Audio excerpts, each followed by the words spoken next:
Lynn Haven officials say teamwork is going to be the key to finishing up two projects that have been up in the air for the last 5 years. Rails to Trails and Marina Island were both discussed at tonight's workshop, where city officials and developers were able to provide updates and answer questions. News 13's Emily McLeod is live in studio tonight. And Emily, what's the latest on this project?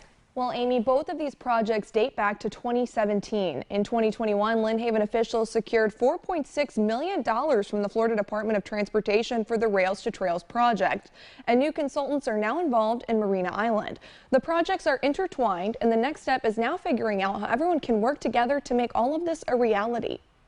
Rails to Trails has received the cash required to make the project a reality, but two things must happen in order to keep that funding.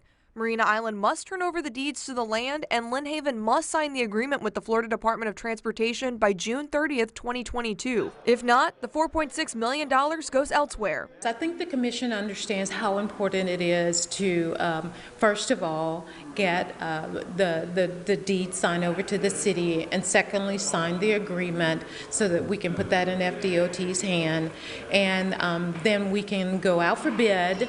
Then we go out for construction. Marina Island and Rails to Trails are intertwined projects. The section north of 390 will lead into Marina Island, but is also part of Rails to Trails. Lynn Haven City Manager Vicki Gaynor says everyone working together is crucial. It has to be a partnership, and I think people have seen in the past that we have not had a partnership, and one of our goals is to keep residents informed about what's going on. Gaynor says the commission is going to have to work hard and hold a lot of workshops in order to make Marina Island and Rails to Trails a reality. There are so many different aspects of this development that has held up the many projects in the past.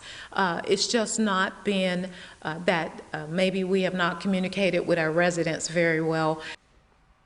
Gaynor says the most important aspects of these developments is public input. She wants to make sure everyone is on the same page and feels comfortable with both projects. Now, Emily, what's next in the process? Well, for Rails to Trails, they have to get those deeds transferred and sign an agreement with FDOT, and construction could begin as soon as this year. Marina Island, however, needs some more workshops. There will be several opportunities for people to learn more about the development, and it seems as though a groundbreaking would be far off into the future. All right, we'll continue to follow it. Thank you, Emily.